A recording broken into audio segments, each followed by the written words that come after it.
I should have seen it coming when my mother insisted on helping with my medical school applications. For 23 years, she'd perfected the art of undermining my achievements while maintaining plausible deniability. But this time her sabotage would backfire in ways she never imagined. Growing up, I'd learned to hide my successes from my family. When I made honor roll in high school, my mother told relatives I was too focused on grades and needed to develop social skills. When I graduated summa cum laude from my undergraduate program in biochemistry, she explained to the extended family that book smarts didn't translate to real-world competence. When I scored in the 98th percentile on the MC, she worried aloud to anyone who'd listen that I was setting myself up for disappointment. The pattern was always the same. I'd achieve something significant, feel a moment of pride, then watch my mother systematically diminish it. She had a gift for finding the one angle that would make my accomplishments seem either insignificant or concerning. Too academic meant I lacked practical skills. Too driven meant I was obsessive. Too successful meant I was headed for a spectacular fall. During my junior year of college, I'd started documenting these incidents.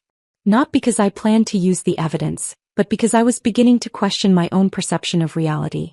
Was I really as capable as my professor suggested, or was my mother right that I was an anxious perfectionist destined for failure?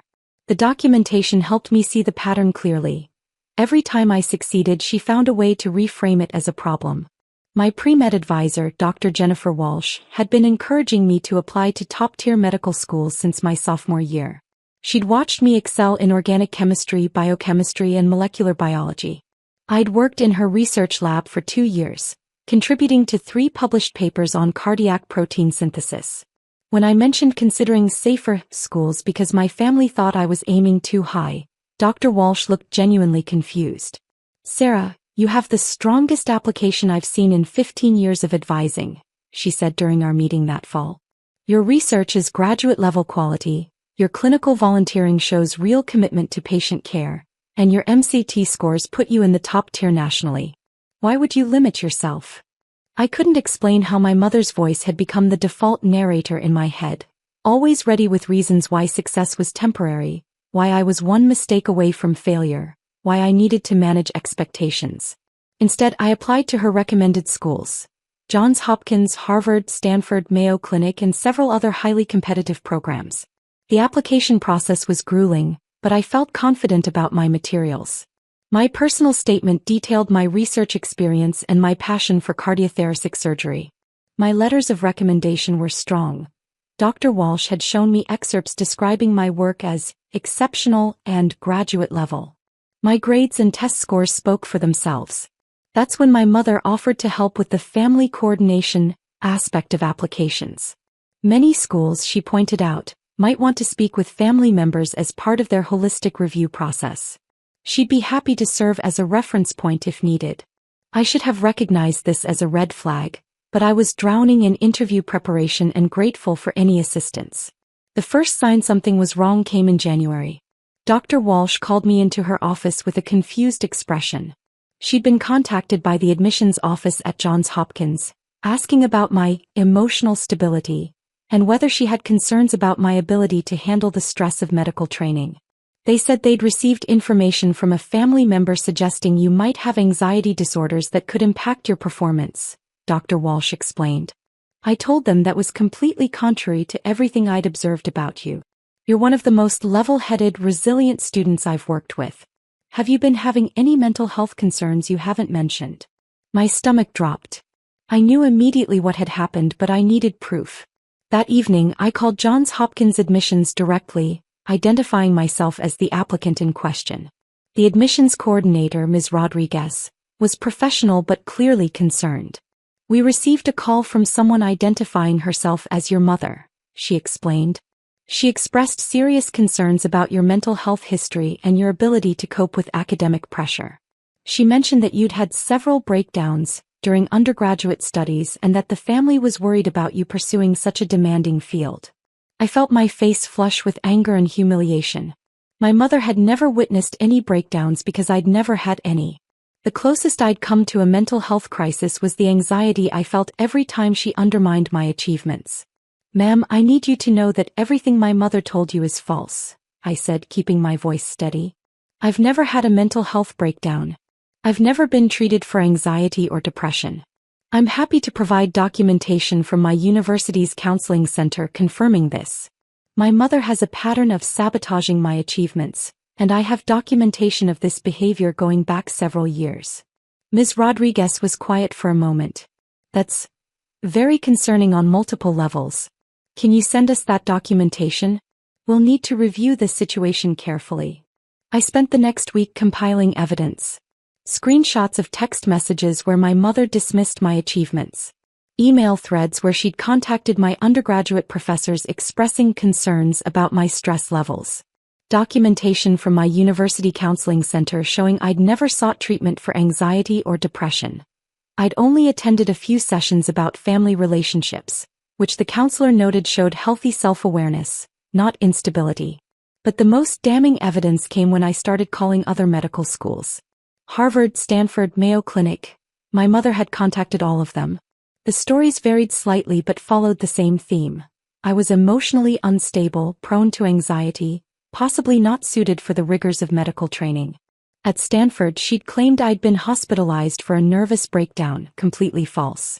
At Harvard, she'd suggested I had obsessive-compulsive tendencies that interfered with my judgment, also false. Dr. Walsh was horrified when I showed her the documentation. Sarah, this is systematic sabotage of your career. This goes beyond normal family dysfunction. This is deliberate interference with your professional future. Together, we crafted a response to each medical school. Dr. Walsh provided additional letters of support, detailing her 5 years of working with me and her observations of my emotional resilience and professional competence. She included specific examples: how I'd handled stressful situations in the lab, my calm demeanor during difficult research presentations, my mature response to experimental failures and setbacks. The response from Johns Hopkins came faster than I expected. Dr. Patricia Williams, the Dean of Admissions, called me personally on a Friday afternoon in February. Ms. Chen, I've reviewed your documentation and spoken with Dr. Walsh at length, she began. I need to start by apologizing.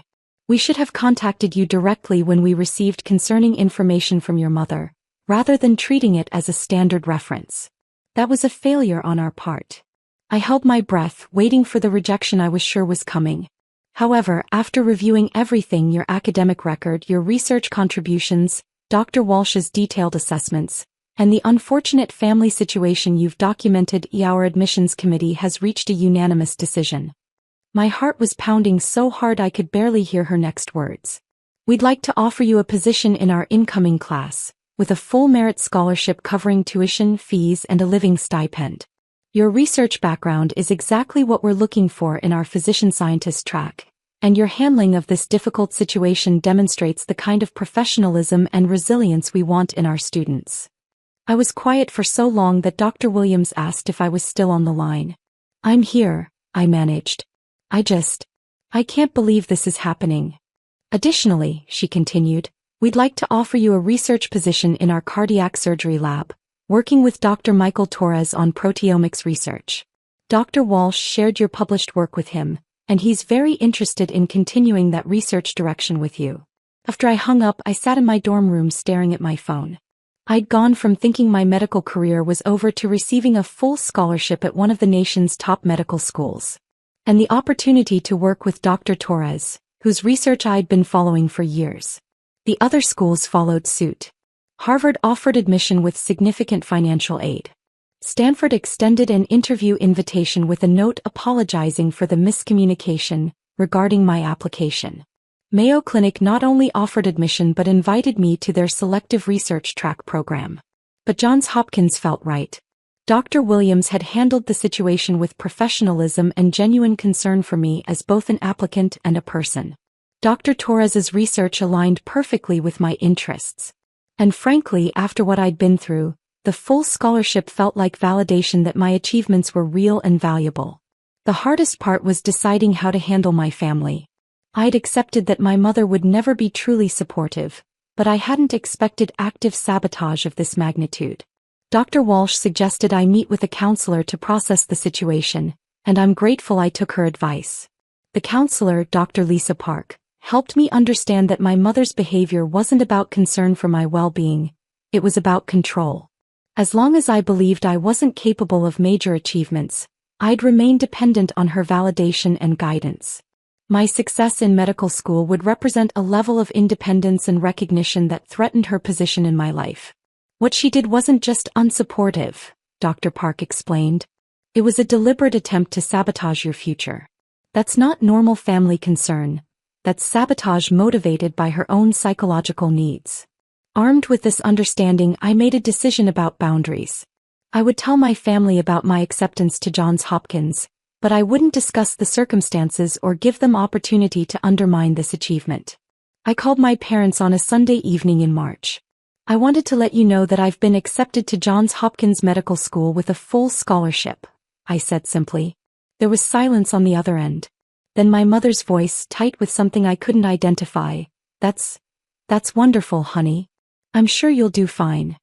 My father was more enthusiastic, genuinely proud and excited. But I could hear my mother in the background, and I knew she was already formulating ways to diminish this achievement. Sure enough, within minutes she was expressing concerns about the workload, the stress, whether I'd be able to handle living so far from home. I'll be fine, Mom, I said firmly. I'm very well prepared for this and I have excellent support systems in place. After I hung up, I felt a strange combination of sadness and relief. Sadness that my mother couldn't simply be proud of my achievement. Relief that I finally understood her behavior well enough to protect myself from it. The real consequences for my mother came gradually, through social channels I hadn't anticipated. Word spread through our community about my Johns Hopkins acceptance and full scholarship. Neighbors, family, friends, and relatives began congratulating my parents on their daughter's incredible achievement. My aunt threw a small celebration dinner, inviting extended family to honor my acceptance.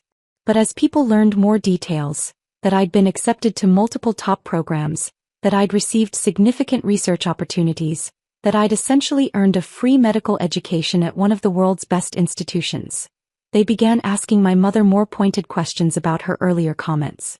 My aunt later told me that several relatives had mentioned my mother's previous statements about my being too anxious for medical school, her concerns about my emotional stability, her suggestions that I should consider less demanding career paths. Now those comments looked not prescient, but deliberately undermining. People are wondering why you are so negative about Sarah's abilities when she's clearly exceptional, my aunt said during one of our regular phone calls. Especially after the Johns Hopkins news came out. It doesn't look good, honey. My mother's book club friends, her church group, her neighbors, they'd all heard her express concerns about my career choices over the years. Now they were seeing those concerns completely contradicted by objective measures of success. The cognitive dissonance was uncomfortable for everyone involved. The most significant consequence came from an unexpected source. My high school guidance counselor, Mrs. Patterson, contacted me after hearing about my medical school acceptance. She wanted to congratulate me, but she also had something concerning to share.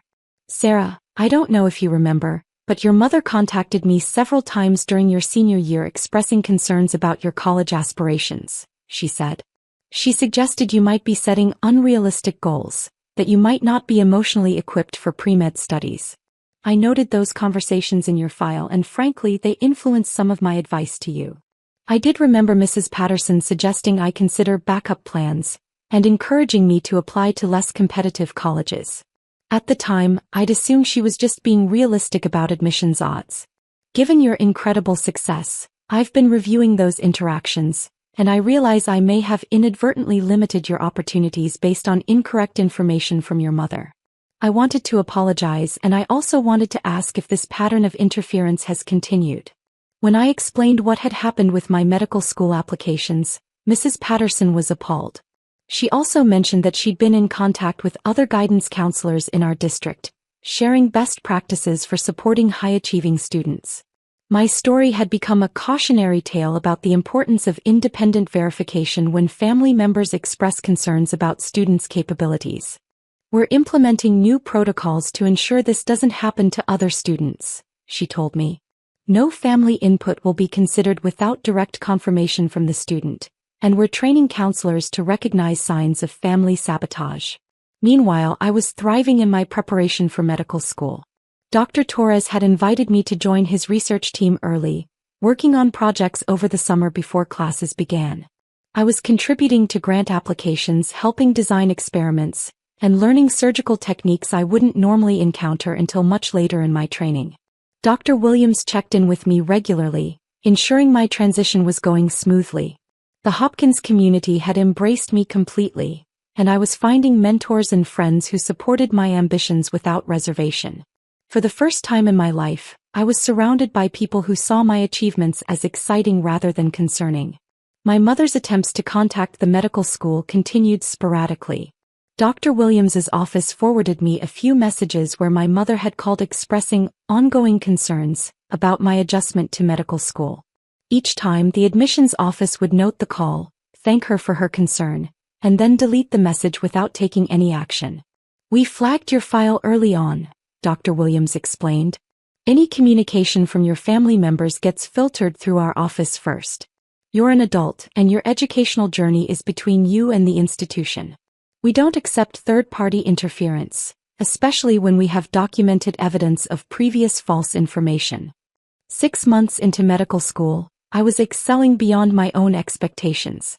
My grades were strong, my research was progressing well, and I'd been selected for additional leadership opportunities. Dr. Torres was including me in grant applications as a key personnel member, and I was presenting research at national conferences. The validation from the medical community was overwhelming in the best possible way. These were people who understood the rigor of medical training, who could assess competence objectively, who had no reason to diminish my achievements. When they said I was performing exceptionally, I could believe them. My relationship with my family reached a new equilibrium. I maintained contact but with clear boundaries. I shared general updates about my progress but didn't seek their validation or approval. When my mother made concerning comments about my stress levels or workload, I simply redirected the conversation.